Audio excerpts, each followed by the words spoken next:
Sure. Help create more community. And we also looked at large containers, meaning really nice, reusable plastic. I don't say, when I say plastic, I mean they look just like terracotta, but they're large plastic containers that should we find a vendor to locate or want to put in front of their businesses, we could have a consistent look within our community. That this is the approved, the beautification committee approved container for a flower garden in front of your, not that we're gonna be the police, but should you wish to. Because we have some islands on Main Street that are state islands that are not blacktop, but concrete. Right. And they could use a container. They could never have, you could never have, well, you can't dig in them? Right. Dig. Right. So we have some other options, but it's a very low-key opportunity, and it's affordable. Terrific. Mr. Wentworth or Mr. Gay, any comments? I just think, I think this is a great idea, and if you want my opinion, I like the Winchester-Lexington idea with the green sign with the light red. My favorite. Would you say that again, please? Green sign with the light red, the bottom left hand. Okay, that's fine. That's good. And that's sort of what they look like in There's only one I could find in Winchester, and only one I could find in Lexington, because those communities pay for their islands to be maintained themselves. They do not have a lot of volunteer initiative. We're looking for a volunteer initiative. And we'll put forth some plant lists for really dry areas or whatever as well. We'll provide some options. Okay. Mr. Penwise, any comments? Not that I want to disagree with Mr. Wentworth, I'd say the red. It's a burgundy, it's more of a bricky red, okay? There Both were great choices. red signs, and I appreciate the fact that our teams are named for a red sign, or in reverse. I think the red might my personal opinion is that the red might compete with a flower garden, because it's a very forward color, where if this were the Lexington color were, for example, if Enterprise Bank in this particular picture, graphic, had a bolder print, the white or cream color would stand out more and still would be very neutral and be in the background. I honestly don't care You don't what care color you guys pick for a sign. What happened to Tom's wrong? But more seriously, two questions. Yes, sir. You mentioned the notion of a business paying a landscaper to maintain it for them. How will you deal with a request, for instance, that, let's say, a local bank pays for it, but then the landscaper that they're paying also wants to get a sign, or so that unless they want to sponsor their own, they won't. But I'm going to tell you, if we are going to be approaching people, we will be approaching landscapers, because who better to take on a Sure. small Well, I just was worried about the town. sort of multiplication of signs. It's one the sign. adopter. One Okay. sign, and we really don't want to have it be an advertisement type sign with phone numbers and, Right. website, all that. No, just a sign, We this support our is community. being maintained by this person or this group or this And Boy then- Scout troop or Todd Johnson's family or whoever it is. Then the second question, based on the estimate you're giving, about $90 a sign, it sounds like it's only in the $200 to $2,500 range to do all of the areas if you had to buy the signs for all of these. But as you go forward, is there any thought to a Friends of the Beautification Committee or some other group that could then fundraise for these sorts of efforts? Well, These are two great efforts, but if there's something bigger you want to do, let's say you do, the state switch boxes and you need much more than a few $100s. Well, Have you thought about that? the reason we asked for a small budget this year was to offset the cost, some cost to our potential islanders. The fact, are we going to get 30 islanders this year? That would be great, just, I can't wait to suggest what posies to put into all those places, but I think we need to be reasonable in our expectations. I can also say that there are other communities. Holyoke is a really good example, where they started with a town-wide project. Now they have over 120 islands adopted. At least that's what their website says. And I've talked to them, but there's a lot, meaning a lot of sites that are adopted. And they now have a friends group that manages the entire initiative. They don't go through the town, they have their own juried little program, but that was something that was evolutionary.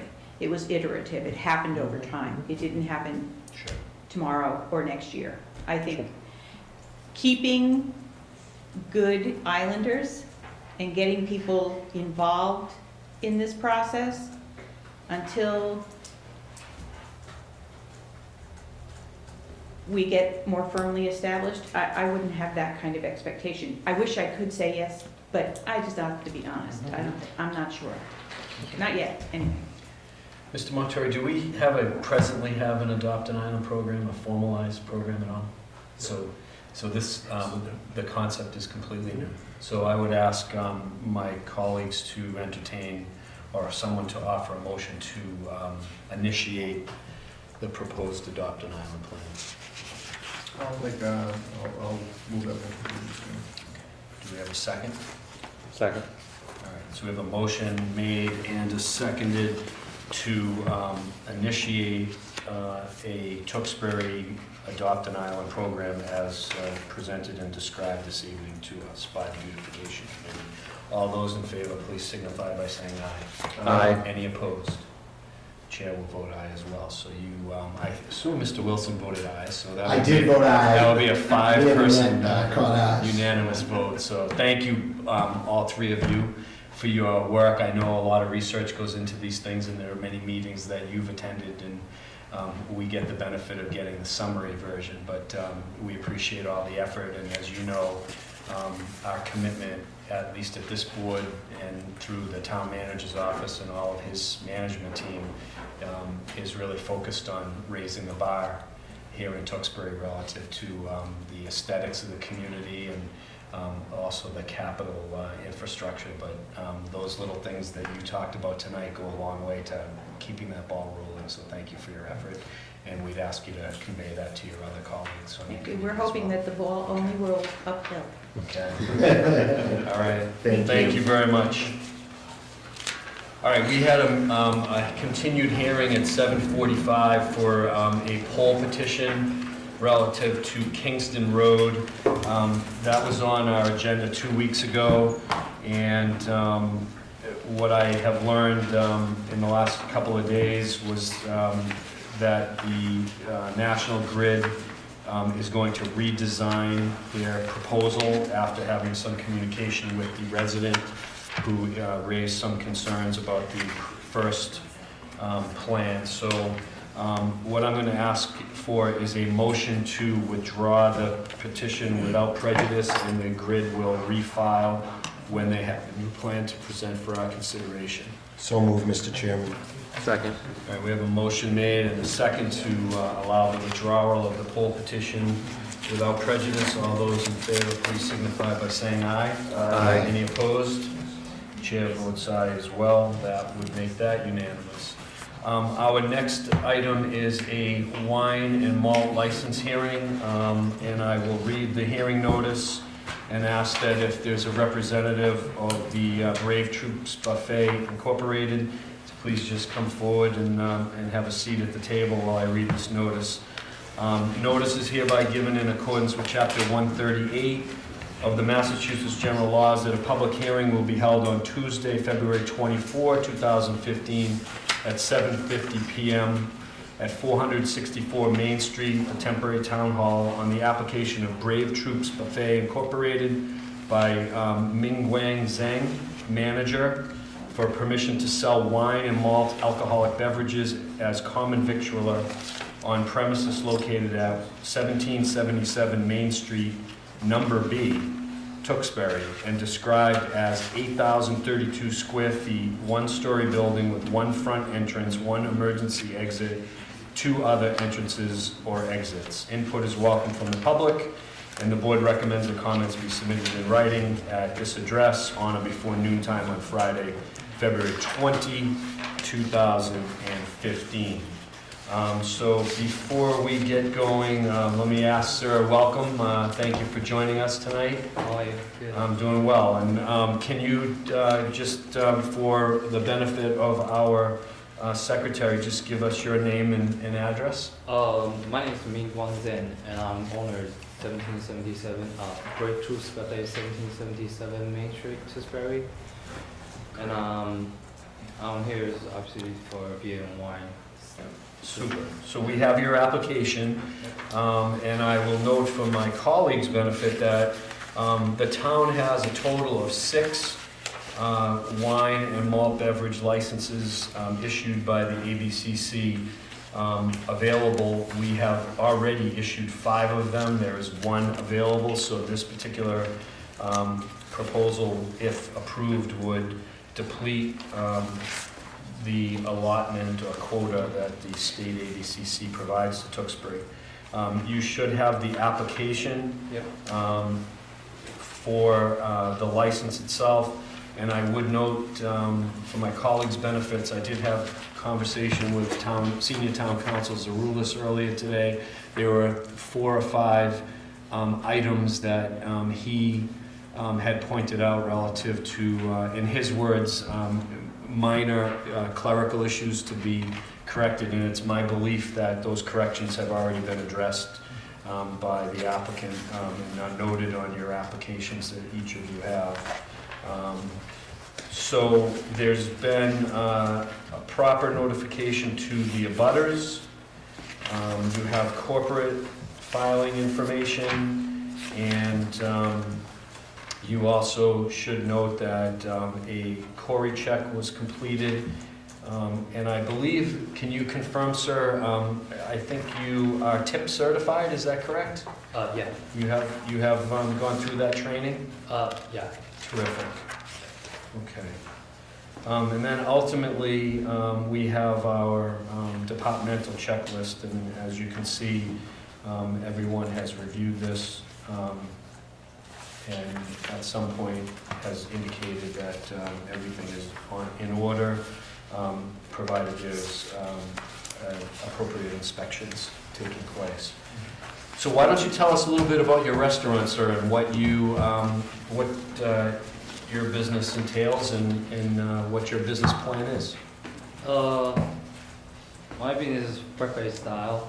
Before we don't plan to sell the alcohol because we don't want to challenge to our business.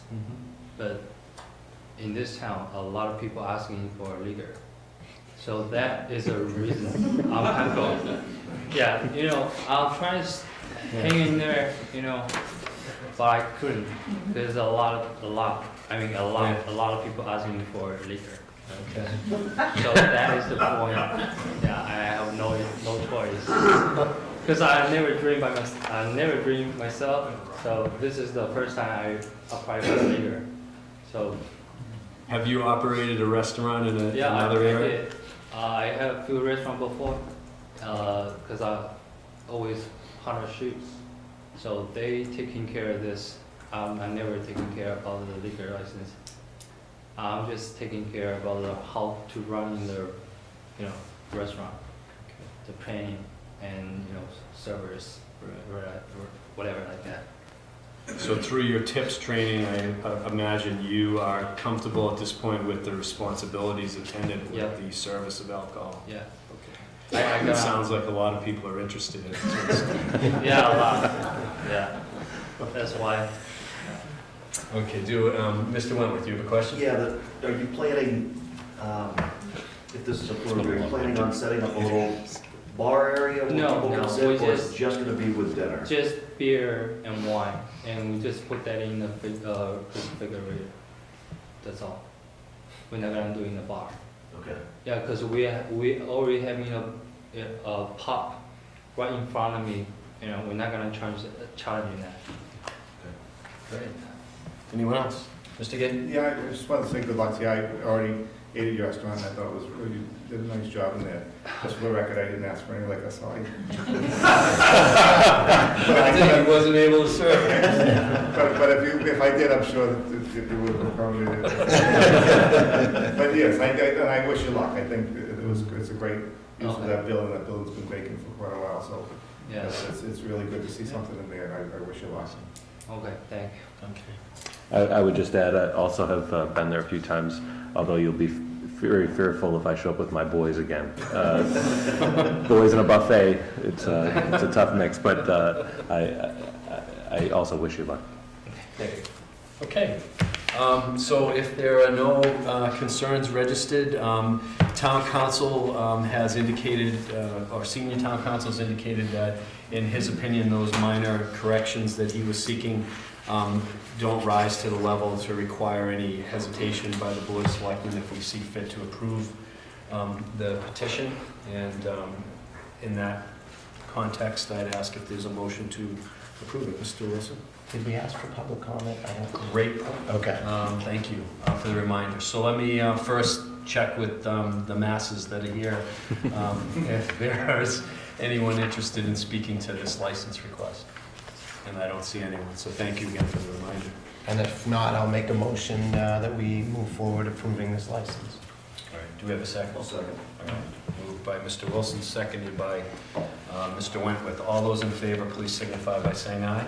Aye. Any opposed? And I'll vote aye as well. So we have that as unanimous vote. Welcome again to the town, and we will wish you well with your business venture. Okay, thank you. Thank you. Thank you.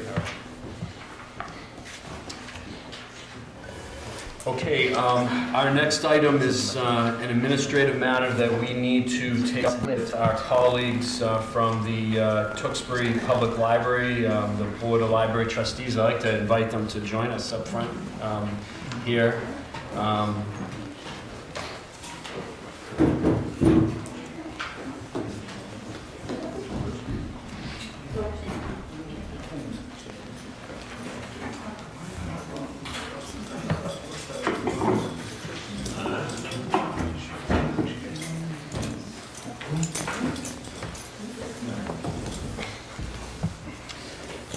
And I believe our sole applicant, I think Mrs. Carrier, is here, so we'll come back to you in a second, okay? So let me just explain or set the table. I think some of you, Mr. Frank, I know, has been involved with this discussion in the past with the board, but relative to prior vacancies that have occurred. So we are bound by state law to act when there is a vacancy in an elected position. And thus, the purpose of this discussion with the remaining members of the Board of Trustees of the library is to have a joint meeting for the next few minutes and elect, in the proper terminology, a temporary trustee who will serve following this election, potentially, through the next annual town election, which is scheduled for Saturday, April 11 of 2015. So a very short window, but we as a community don't have the latitude to leave the position vacant. We need to take some action. The statute's very clear that we are required to fill that vacancy. So I do want to take a minute and welcome our colleagues from the library trustees, Mr. Frank, I know Mrs. Impink and Mr. Walsh, and I'm assuming Mr. Joyce and Mrs. Pino, right? Okay, so welcome to you all. And we appreciate you taking some time out on a cold winter night, not unlike the 30 or 40 preceding, to join us here tonight. So we're going to go through that process. Ultimately, what we are required to do is take a vote of the 10 of us, and a majority vote would prevail. As is required by the statute, the selectmen posted the vacancy The state law requires that the vacancy be posted for a period of 7 days. It was posted pursuant to our last meeting on February 12, and the posting was taken down on Friday, February 20. We do have the benefit of having one individual express interest, and I'm going to take a minute to ask her to speak to us a little bit about her qualifications in a second. So really, at the end of the discussion, the choices are twofold. You repost or appoint, or elect, I should say, in the proper terminology, the individual who has applied. And I want to work through that process. So let me just ask if Mrs. Carrier can come up here. And for the benefit of people who might be watching and are interested, you can grab that microphone. Yeah, thank you. Let me just welcome you, but just give us a little bit about your background and why you're interested in potentially being elected to this position in the interim period. Sure. My name is Lori Carrier, and I'm a 12-year resident of Tewksbury. About 25 years ago in college, started my love of libraries, readings, books, anything you could put out there was at my disposal. That was before we had anything electronic. Everything was manual, a card catalog, paper, pencil. That's how we did it back then. To this day, I'm very active in the Tewksbury schools with their libraries, the rehabs of the elementary school libraries. So we're at the Dewing, currently at the North Street, hoping to work my way with my daughter up through the ages in town with the schools. And I've fallen into just the love of libraries, and Tewksbury offers a wonderful public library. It's an institution that anyone, if they haven't had the chance to come, to use it to its fullest. And I'm really looking forward to working with this group of people to undertake and continue making this public library what it is and what it can be for kids that are kindergarten up through the high school. It's, you know, you have electronics these days where everything's online, but you still have a library. And it offers a lot to the town. And I volunteer my time, I'm interested, and, you know, I'm a resident that's here to stay. Terrific. Thank you. So let me just open that up for any brief questions of Mrs. Carrier from trustees. I don't know the level of acquaintance that you each have, but give you an opportunity. Any of my colleagues have any questions? Just a couple, Just again. have the library trustees, have you already met and talked? Yes. At our last monthly meeting, Yep. she was present, we always And I can spoke. just tell from her enthusiasm and her